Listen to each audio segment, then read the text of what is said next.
On that date, at that time, at that location that I read, were you driving a motor vehicle? I was driving a lawnmower. That is a motorized vehicle. Okay, thank you.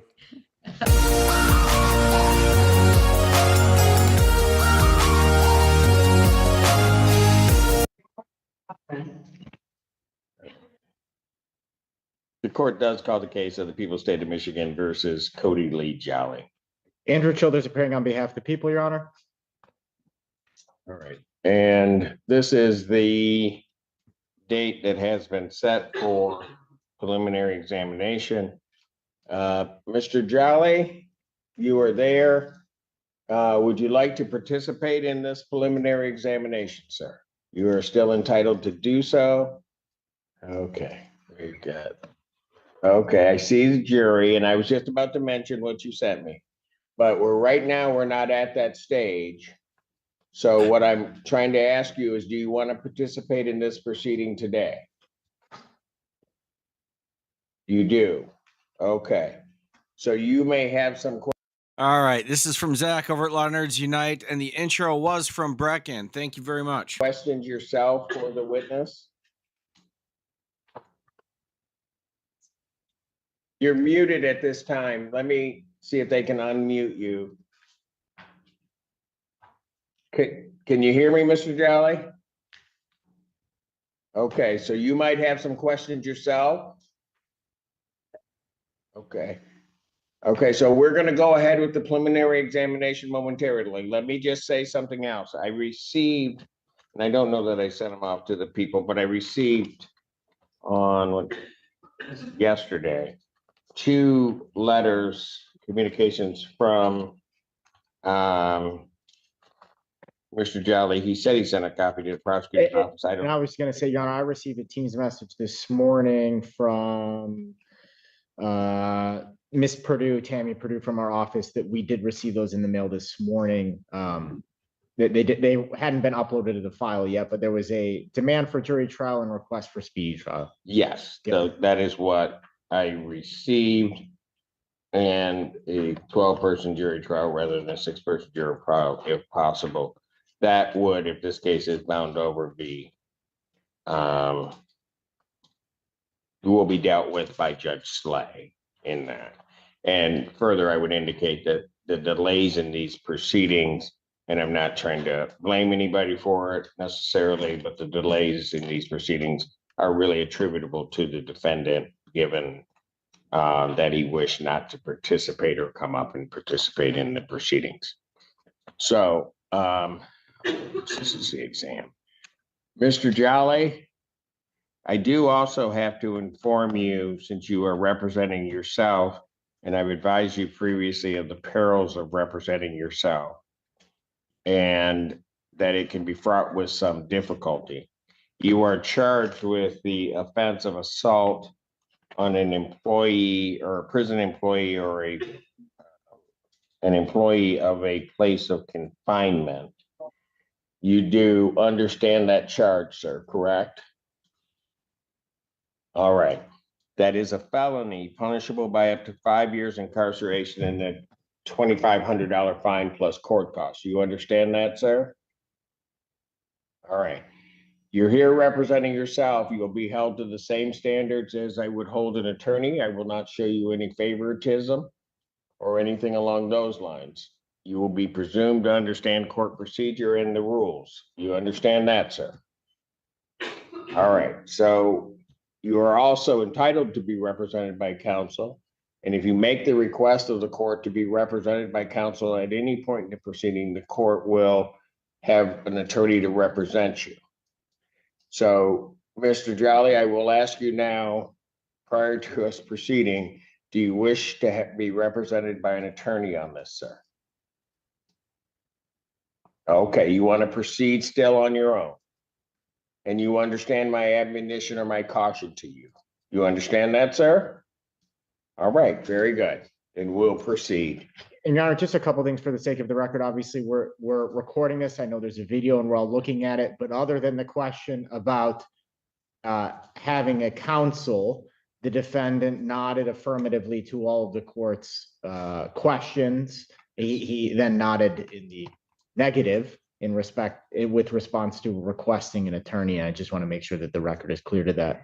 Yes, and that is what the court's understanding. And I would just further add, when we were last up on June the 26th and this matter was set for an exam, I did advise the court that a fresh or a clean copy of all of the police reports would be sent via interdepartmental mail to the defendant in the jail. And I did do that. I believe it was the following week, but that was sent in the interdepartmental mail by myself, a clean copy to Mr. Jolly. I just want the record to be clear as to that effect as well. All right. And you received that, Mr. Jolly?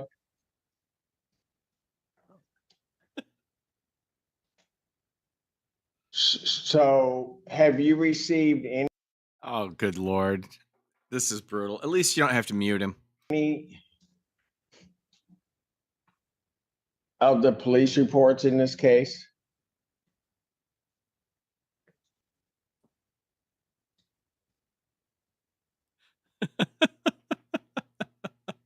Yeah, they really should So troll him you've like not that. received any of the evidence or anything like that? Okay, you put your hands up. Does that mean you don't know if you received it or you did not? Okay, let's do it this way, because you're nodding and you're using your head to respond to my questions. So I'll ask it really simple. Did you receive any of the discovery or police reports? All right, you're shaking your head no. So you have no information regarding this case? Okay.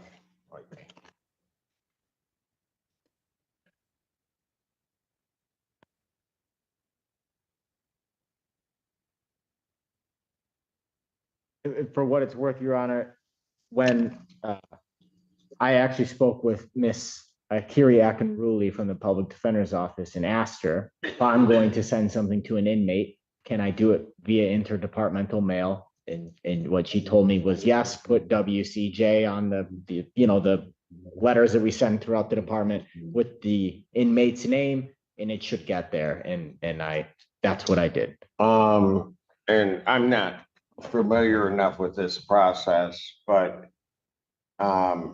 is there a way to track whether or not it's been received and delivered to the inmate? Mr. Allen, are you aware of that? There's two bail. Pardon? Bail. Visiting officer, whoever does that, they would know. Upfront.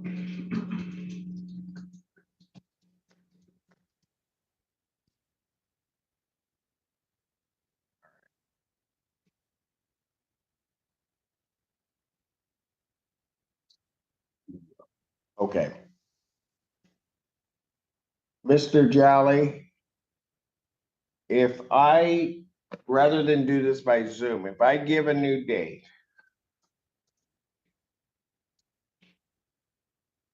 could you promise me to come up to the courtroom so that we can make sure you have all of the stuff you need? You don't want to come up to the courtroom? Okay, so here's what I'm gonna do. Much to my chagrin, and I do apologize to Mr. Apple because he's been here all day waiting for this, but this is the last thing I thought. Well, in my thought, Your Honor, what I could do is speak with perhaps Commander Shipakasi or Lieutenant Arnett or someone and hand deliver it to them and have them hand deliver it to Mr. Jolly.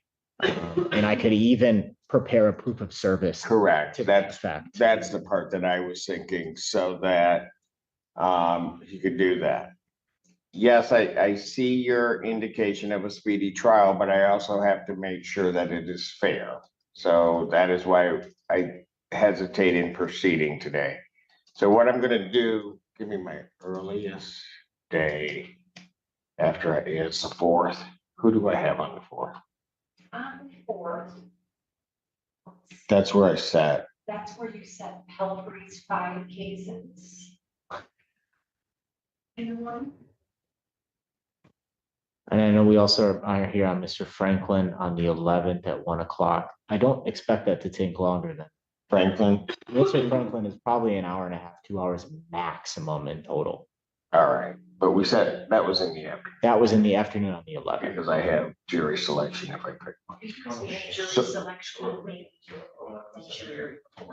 Okay, so what would, just to get everybody's input, I don't know where Mr. Jolly will be. Sir, would the 4th or the 11th be better for you? And I apologize. Either or. Either Would they both be in the afternoon or morning or either or? or. So on the fourth, we've got those 5 in the morning, but I do this first if we put it there. That, I mean, correct me if I'm wrong, Mr. Apple, but if we did it first thing in the morning on the 4th, would that be better? Because you get off work at 7 a.m.? Yeah. Okay, let's do that then. All right, the discovery packet will be delivered. We'll make sure of that. We'll have a proof of service. I'll adjourn this to my next available date, the preliminary examination. I will adjourn it to August 4th, 2025, 9 a.m. for me. And again, my apologies to the witness, Mr. Apple, in this case. I did not anticipate. And again, just so the record is clear, is the court finding good cause for this adjournment? Yes, I am adjourning this, finding good cause, because the defendant at least is indicating that he does not have discovery, although I believe it was sent. I can't verify that it was.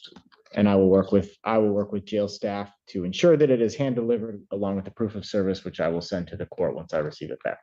All right, very good. Thank you, folks. Thank you, Mr. Jolly. I see your indication, 14A stands in. Holy wow. That's messed up. Well, that was a lot of fun. Thank you, Zach. That's all I've got. I've got a long one from Alyssa, but I couldn't put it together in time. I just couldn't. There was a lot of editing involved. So there you have it. I don't know. I'm curious. My guess is there's absolutely nothing wrong with this guy, and it's just being obstinate for attention or something. But does anybody have any information or actually believe that this guy can't speak or hear or has some communication problems other than he wants to act like a 3-year-old? I'm looking.